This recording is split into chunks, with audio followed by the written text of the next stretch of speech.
Je vous souhaite de traverser ces temps troublés avec sérénité. Quant à l'affaire Christophe Gaez, elle promet de susciter une avalanche de réactions, tant elle jette de l'huile sur le brasier déjà brûlant entre Paris et Alger, la paix entre les deux rives de la Méditerranée, une illusion, un mirage lointain surtout tant que les méthodes de M. Tebboune restent inchangées, car non, il ne s'agit pas de malentendus diplomatiques, c'est un véritable jeu de pression, une stratégie de chantage assumée par le président algérien. Voilà le cœur du problème.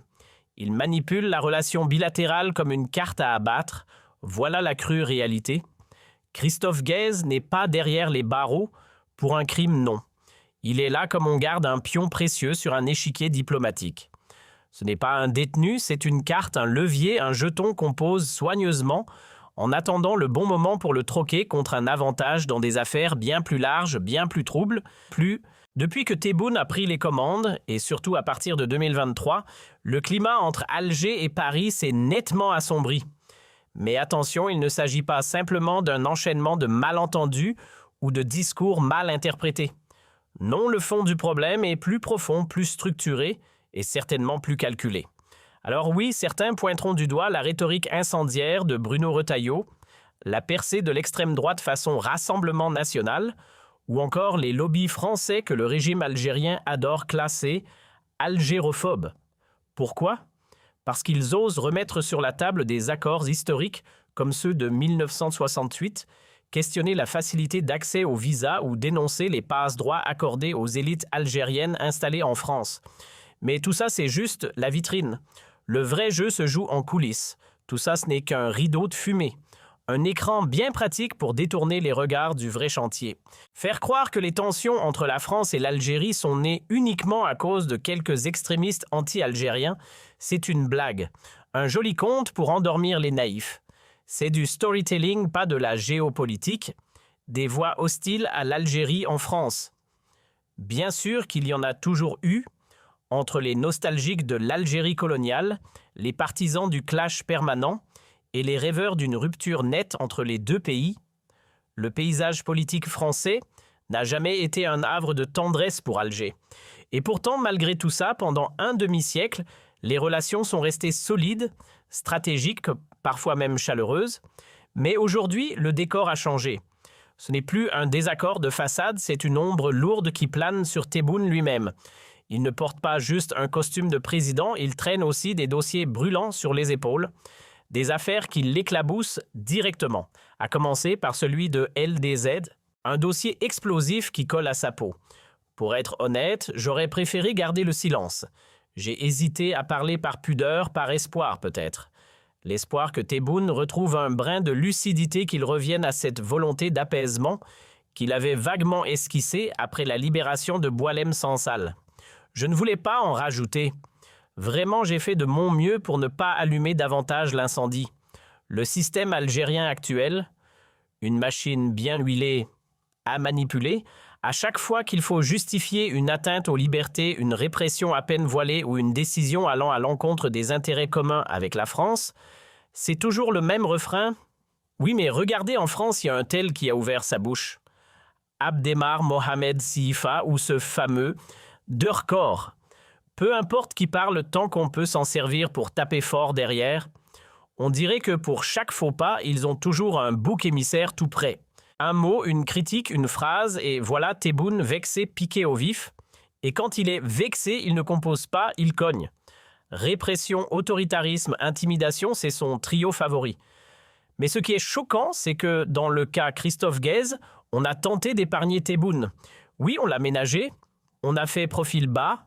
La famille, les avocats, les proches, même les médias français ont marché sur des œufs. Pas de vagues, pas d'accusations frontales. Tout le monde s'est retenu. Et pourquoi ? Pour espérer une libération, une chance de calmer le jeu. J'ai eu l'occasion d'échanger avec plusieurs collègues du Monde du Figaro. Tous sans exception m'ont glissé parfois à demi-mot, parfois en toute franchise qu'ils n'avaient pas eu le choix.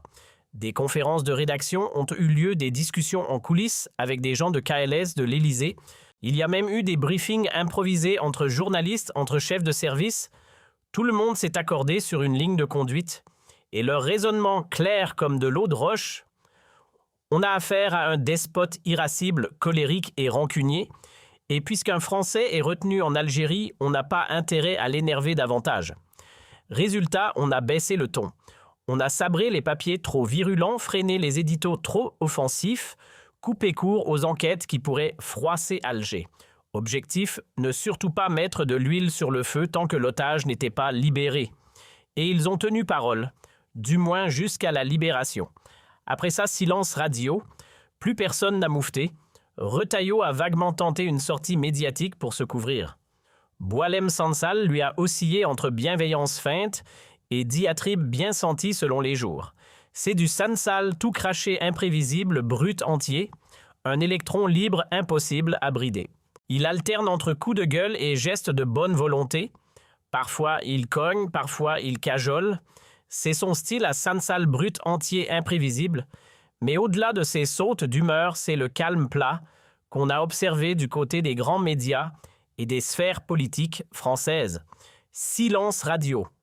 Tout le monde marchait sur des œufs dès qu'il s'agissait de critiquer Tebboune, une espèce de trêve molle comme imposée par prudence. Et pourtant, malgré cette retenue collective, Christophe n'a jamais vu la couleur d'une libération. Pourquoi? Parce qu'en coulisses, ce n'est pas un système ou un obscur fonctionnaire qui décide. C'est Tebboune himself. Il faut arrêter avec les comptes. Non, ce n'est pas la secrétaire du chef de cabinet, ni la concierge du palais présidentiel, ni même un Tchengria mal réveillé un matin sans café. C'est lui, point barre. La machine judiciaire en apparence indépendante. Mais en réalité, rien ne bouge tant que le président n'a pas donné le feu vert. Les conseillers collectent les dossiers, les transmettent discrètement et dès que Tebboune tranche, tout s'enclenche. Un coup de fil à Boudjema, le ministre de la Justice, puis lui passe l'ordre au président de la cour régionale, ici celle d'Oran, et la justice se met en marche sur commande. Bienvenue en Algérie où la justice ne lève pas un cil sans un clin d'œil présidentiel. Tebboune, il ne se contente pas de gouverner, il orchestre, il veut tout contrôler jusqu'aux robes noires. Les magistrats, ils n'ont qu'à suivre la partition. Pas d'instruction du ministre. Aucun jugement. Et ce ministre-là ne bouge pas d'1 millimètre sans un feu vert ultra précis, venu tout droit du palais présidentiel. Mais alors pourquoi refuser de relâcher Christophe Guez? Pourquoi le garder enfermé? Parce qu'il ne s'agit pas d'un détenu ordinaire. Pour Tebboune, c'est un pion stratégique, une monnaie d'échange. Et qu'espère-t-on obtenir au juste en retour de ce jeton humain qu'ont en tête ceux qui tiennent les rênes du pouvoir algérien aujourd'hui? La réponse est limpide. Tebboune rêve d'un deal. Il croit qu'en gardant Christophe, il pourra tordre le bras à la justice française. Son objectif, forcer les magistrats de Paris à refermer discrètement un dossier qui l'embarrasse, celui de MDZ. Un coup de pression façon diplomatie des otages. Alors pourquoi cette fois l'atmosphère est-elle aussi tendue entre Paris et Alger? Eh bien tout simplement parce que le régime de Tebboune n'a pas pu s'empêcher d'exporter ses sales manigances jusque sur le territoire français. Entre espionnage de bas étage et opérations douteuses dignes d'un film d'agent double, l'Algérie a joué un jeu très risqué en sol étranger. Prenons l'exemple d'Amel DZ enlevé en pleine rue à 2 doigts d'être éliminé. Ce n'est pas une fiction, c'est un fait. Et il n'était pas le seul Hamabou aussi embarqué de force dans des circonstances plus que suspectes, avec en toile de fond l'ombre insistante des services algériens. Et je ne parle même pas de mon propre cas. En août 2023, on a carrément tenté de me braquer. Un type est venu armé pour me voler mon téléphone qu'il disait. Il m'a menacé. S'il n'y avait pas eu des témoins sur place, je ne serais peut-être même pas là pour vous en parler aujourd'hui. Il aurait pu tirer. Il aurait pu me tuer. Voilà jusqu'où ce régime est prêt à aller. Et ce que je vous ai raconté là, ce n'est que la partie émergée de l'iceberg. Il y a eu d'autres agressions passées sous silence, étouffées, ignorées. Et pendant que ça se jouait dans l'ombre, l'appareil du régime algérien s'activait à Bercy, en plein cœur de Paris, menant tranquillement des opérations d'espionnage. Ça a duré, tenez-vous bien, d'au moins mars 2023 jusqu'à la fin avril 2025, 2 ans d'infiltration à peine dissimulée. Et c'est justement de là qu'est partie la première salve d'arrestation, une affaire d'espionnage pur jus. Au centre du scandale, un fonctionnaire franco-algérien. Il a été utilisé, manipulé, acheté, transformé en taupe pour le compte d'intérêts étrangers. L'homme en question, un agent du ministère de l'Économie, affirme avoir été victime de chantage, vérité ou tentative de se blanchir. L'enquête suit son cours, mais ce qui est certain, c'est qu'il a servi de passerelle entre l'intérieur des institutions françaises et les services secrets algériens. Ce fonctionnaire n'était pas juste un maillon de l'administration. Il a servi de passerelle pour infiltrer les réseaux français et cibler des opposants algériens installés en France. Comment en piratant ni plus ni moins les bases de données de l'Office français de l'immigration et de l'intégration. Rien que ça. Ce qui s'est produit là dépasse le simple scandale diplomatique. C'est d'une gravité extrême. Le régime de Tebboune a franchi une ligne rouge, très rouge. Et pourtant, ce même régime passe son temps à dénoncer toute ingérence étrangère, à se poser en gardien de la souveraineté nationale. Mais la vraie question, c'est lui, que fait-il sur le territoire français? Que fait-il concrètement sur le sol d'un autre État? La réponse fait froid dans le dos. Filatures, attaques ciblées, tentatives d'enlèvement, agressions physiques et même des projets d'assassinat. Oui, tout ça en plein territoire français, par un régime qui prétend rejeter toute forme d'intervention étrangère. L'ironie est totale. Entre 2021 et 2024, la France s'est transformée sans que personne ne s'en rende compte en terrain de jeu pour les barbouzes du régime algérien. 3 longues années où le territoire français est devenu une zone grise infiltrée par des espions des réseaux mafieux, déguisés en lobby et des petites mains au service d'Alger. C'était la jungle version diplomatique. Et dans cette ambiance trouble, une affaire est sortie du lot, celle des influenceurs. Oui, ces créateurs de contenu qui en réalité servaient tant de marionnettes. On sait maintenant qu'ils n'étaient pas là par hasard, ils ont été rémunérés pour jouer un rôle très précis. Des réunions discrètes ont été organisées dans des brasseries, des restos à l'abri des regards. Autour de la table, des figures bien connues qui ont piloté l'ombre de la campagne de Tebboune pour décrocher un second mandat. Et le plan était simple, enrôler ces influenceurs, surtout sur TikTok, pour diffuser un message de haine. Inciter à la violence, appeler à frapper, menacer de mort les opposants algériens vivant en France. Une stratégie toxique, ultra ciblée, parfaitement huilée. Et tenez-vous bien, même des responsables politiques français ont reçu des menaces de mort. Par qui? Par des influenceurs algériens bien implantés en France, téléguidés à distance par des lobbies grassement payés. Leurs consignes, elles ne venaient pas d'un serveur TikTok, elles descendaient tout droit d'Alger. Alors bien sûr, on pourrait pointer du doigt certains excès de la classe politique française, à droite, à l'extrême droite, ou même du côté d'Emmanuel Macron. Aucun n'est au-dessus de la critique. Mais soyons clairs, la racine du problème, la source du chaos, elle se trouve à Alger. Là-bas, c'est un régime qui joue la carte de l'agression tous azimuts. Et derrière tout ça, il y a un nom qui revient Abdid. C'est lui qui, en coulisses, a voulu pousser les pions les plus risqués. Pourquoi je dis « voulu » ? Parce qu'on parle ici d'une affaire d'espionnage, de manipulation, où des officiers du renseignement algérien apparaissent à chaque détour. Je vous préviens, ce que je vais dire risque de vous bousculer. Mais je le dis sans détour et j'en prends l'entière responsabilité. Soyons clairs, après le verdict rendu dans l'affaire Christophe Gliese, plus personne ne peut faire semblant. La manœuvre est transparente. Tebboune rêve d'un échange, un troc diplomatique à l'ancienne. Il imagine pouvoir récupérer son homme actuellement en cellule en France depuis le 11 avril 2025 en l'échangeant contre Gliese. Et ce homme, c'est qui? Un certain SMR, plus connu dans les coulisses comme Ismail Rajab, un adjudant ancien de la sécurité militaire, un nom qui ne figure pas dans les journaux, mais qui résonne fort dans les rapports confidentiels. Il a été versé dans la direction du renseignement extérieur, puis expédié discrètement en France.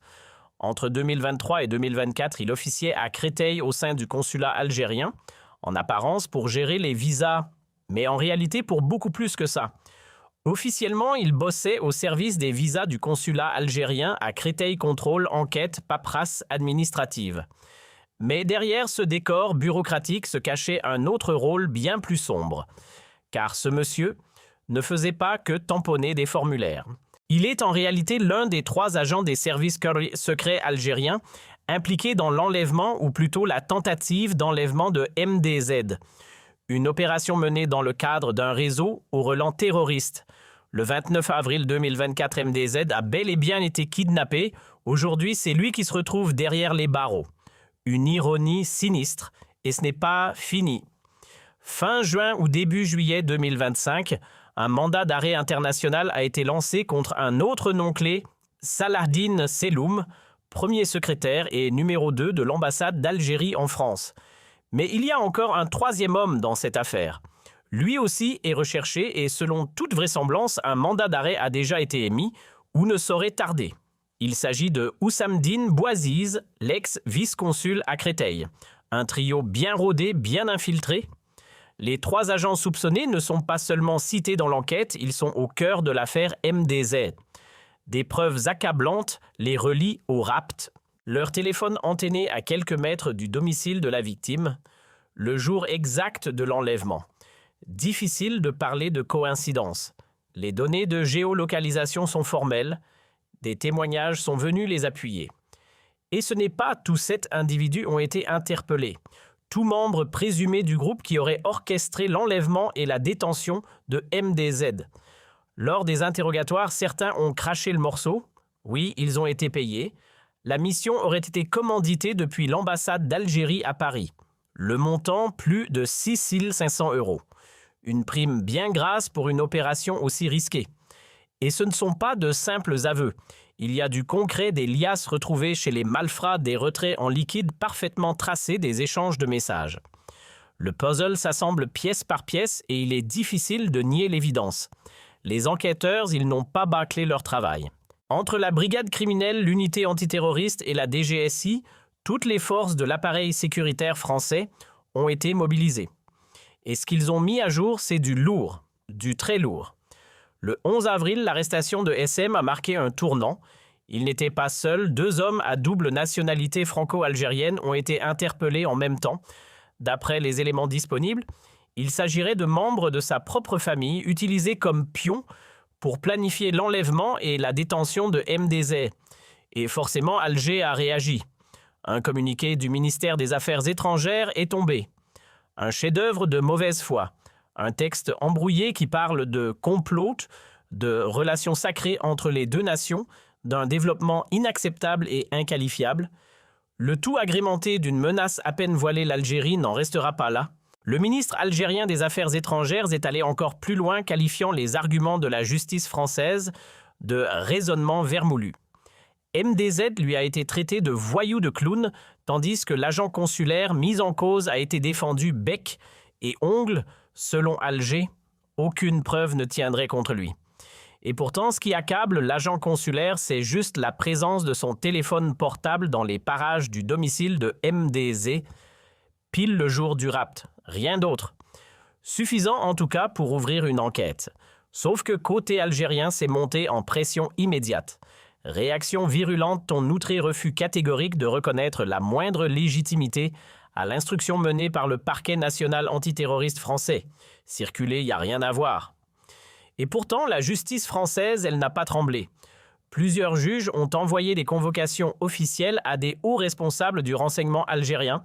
Objectif: les entendre recueillir leurs explications, comprendre leur rôle exact dans ce dossier devenu explosif. Réponse d'Alger: silence radio, aucune prise de position, aucune coopération, aucune volonté de dialoguer. Mais attention, le 12 avril 2025, le chef de la diplomatie algérienne avait pourtant été clair pour eux, cette affaire est irrecevable, sur la forme et sur le fond. Et accrochez-vous, elle n'en restera pas là. Ambiance. Et comme par un incroyable hasard du calendrier, on vous laisse juger. À peine quelques semaines après l'échec cuisant de l'enlèvement de MDZ, fin avril 2024, voilà que fin mai, Christophe G se fait cueillir. Interpellé, mis sous contrôle judiciaire et bien sûr avec interdiction de mettre un pied hors du territoire algérien. Coïncidence. Vraiment et rebelote, fin juin 2025, pendant que la justice française s'apprête à dégainer un mandat d'arrêt international contre Salahdine, Soum, son homologue algérienne, visiblement inspirée, choisit ce moment pile pour balancer Christophe Glès en détention. Vous voyez le parallèle ou pas? Ce n'est pas qu'un hasard du calendrier, c'est un message. Les autorités algériennes avaient visiblement une idée en tête depuis le départ. Pourquoi cibler Christophe? On l'a déjà évoqué ce matin, mais répétons-le parce qu'il mettait le nez dans l'affaire bouillante d'Albert Bouzid et parce qu'il avait le tort suprême, du point de vue du régime, d'avoir des contacts avec le MAC. Et ça, dans certains cercles, ça ne pardonne pas. Ce n'est pas un oubli ni un excès de clémence. Si Christophe n'a pas été incarcéré dès mai 2024, c'est simplement parce que le régime avait besoin de garder un pion sur l'échiquier, une sorte de variable d'ajustement. Il fallait d'abord observer la tournure que prendrait le feuilleton MDZ, jauger la température des relations Paris-Alger, avant de décider s'il fallait appuyer ou relâcher la pression. Sauf que voilà le scénario a tourné au vinaigre pour Tebboune.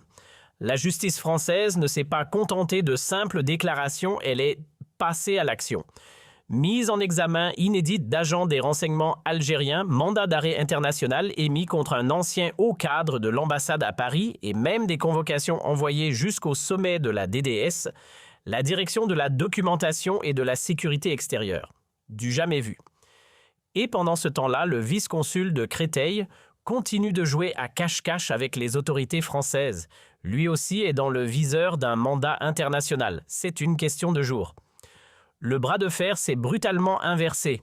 Et quand les poids lourds doivent passer à la barre, Abdel Jalil Zamdiniz Smaïl Salah, on comprend vite que ne sont que les pions d'un jeu bien plus vaste.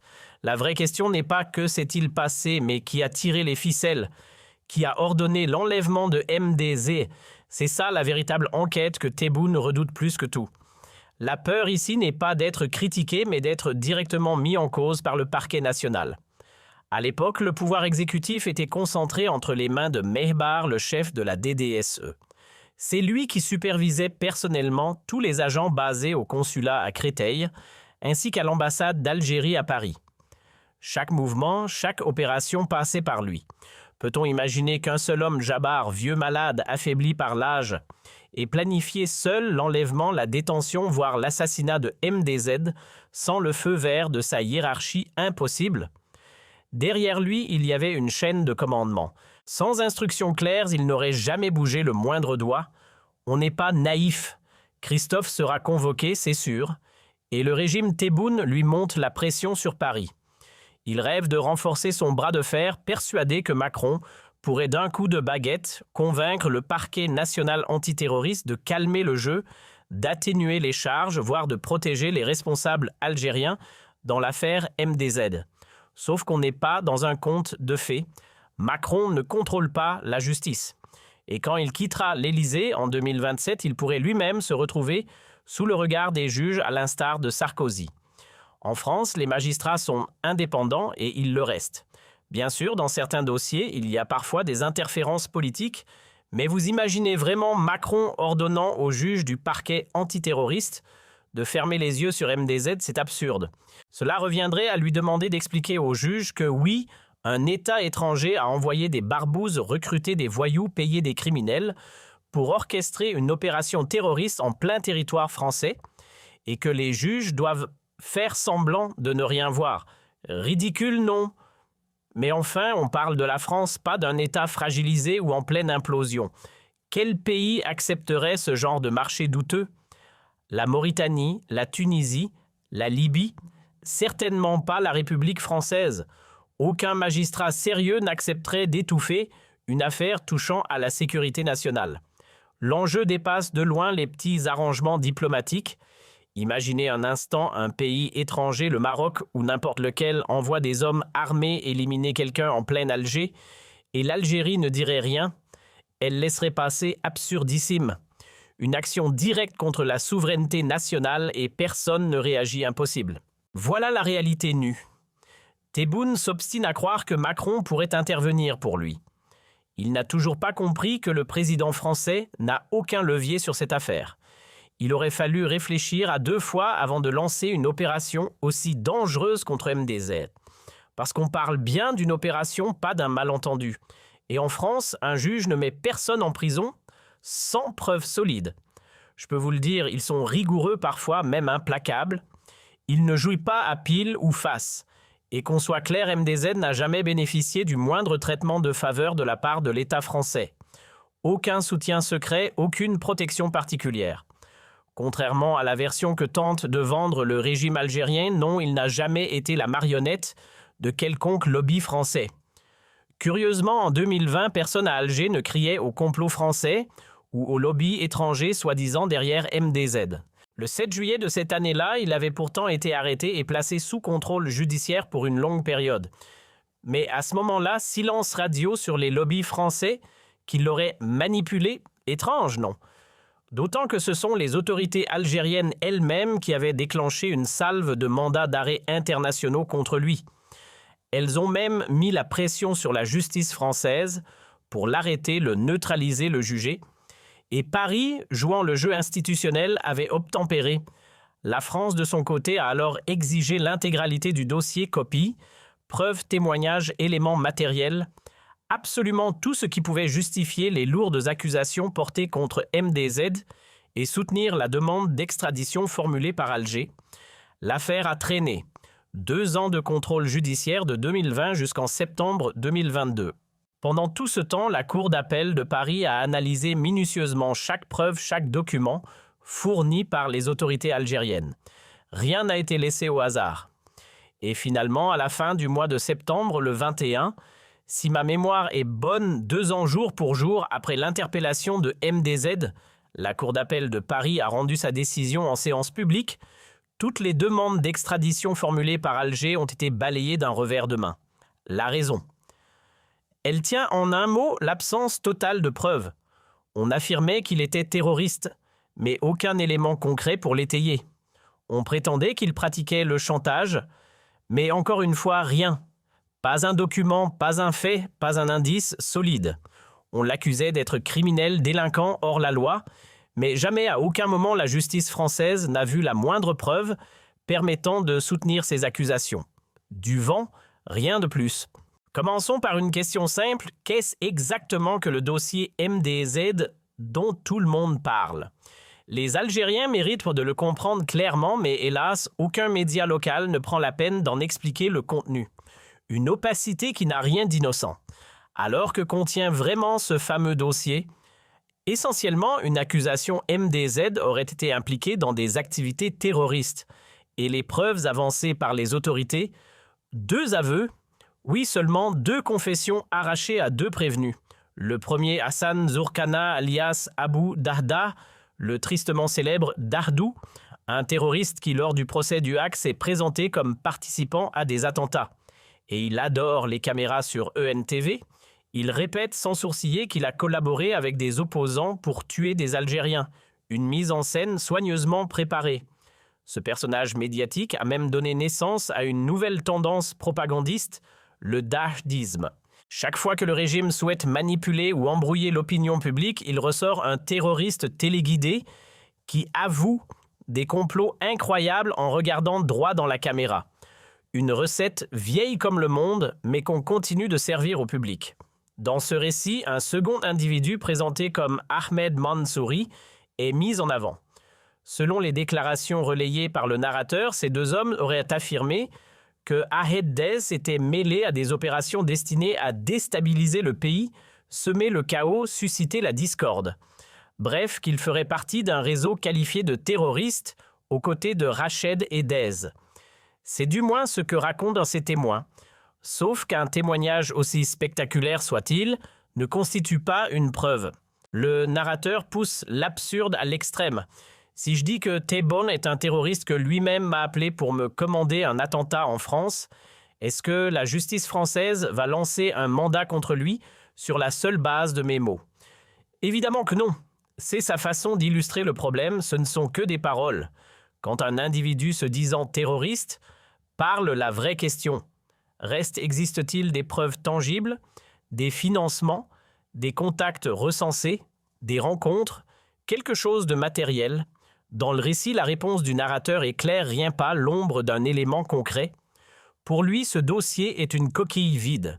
C'est pour cette raison, explique le narrateur, que la justice française n'aurait jamais accordé de traitement particulier à MDZ. Pendant 2 ans, elle aurait examiné le dossier pièce par pièce avant de conclure à l'absence totale de preuves. MDZ, c'est juste un blogueur, un youtubeur fauché, dit-il. Selon lui, s'il est pris pour cible, c'est uniquement parce que dans son récit, un homme au sommet du pouvoir, Abdelmajid Tebboune, souhaiterait sa chute. Rien de plus. Selon le narrateur, Tebboune nourrirait une illusion tenace, celle d'échanger Christophe G contre Ismaïl R et d'obtenir en prime un assouplissement, voire l'enterrement pur et simple de toute l'affaire MDZ par la justice française. Il s'imaginerait que les poursuites pourraient se dissoudre comme par magie. Et le narrateur lui répond avec sarcasme « Continue de rêver, ce scénario ne verra jamais le jour ». Toujours selon le narrateur, la France peut éventuellement laisser filer des histoires mineures, insultes, vols, agressions isolées. Mais fermer les yeux sur un enlèvement, une équipe structurée des malfaiteurs financés en liquide, l'ingérence d'agents d'un service secret étranger et toute une opération montée sur son propre territoire, là, affirme-t-il, on franchit une ligne rouge. Une très grosse. Très. Et pour le narrateur, c'est précisément ce que le régime algérien n'aurait toujours pas compris. Le pouvoir ne dure pas éternellement. Même si certains échappent un jour aux tribunaux, ils n'échapperont pas à la mémoire collective. L'histoire, dit-il, finit toujours par réclamer ses comptes. Le narrateur évoque alors l'histoire, rappelant que des figures comme Ben Barka ou Hassan II, tels qu'il les présente, ont fini par être jugés non pas dans un tribunal, mais par la mémoire collective. Selon lui, tous ceux qui ont cherché à éliminer leurs opposants ou tenté de les réduire au silence finissent tôt ou tard confrontés à la vérité. Les ombres de ceux qu'ils ont voulu faire disparaître, dit-il, ne cessent jamais de rôder autour d'eux. Il poursuit en affirmant qu'on ne muselle pas la vérité. Tenter de supprimer un individu pour lui, c'est la preuve même d'un danger profond. Et il ajoute que tôt ou tard, chacun doit répondre de ses actes. La justice, qu'elle soit celle des hommes ou celle du temps, finit toujours par rattraper tout le monde.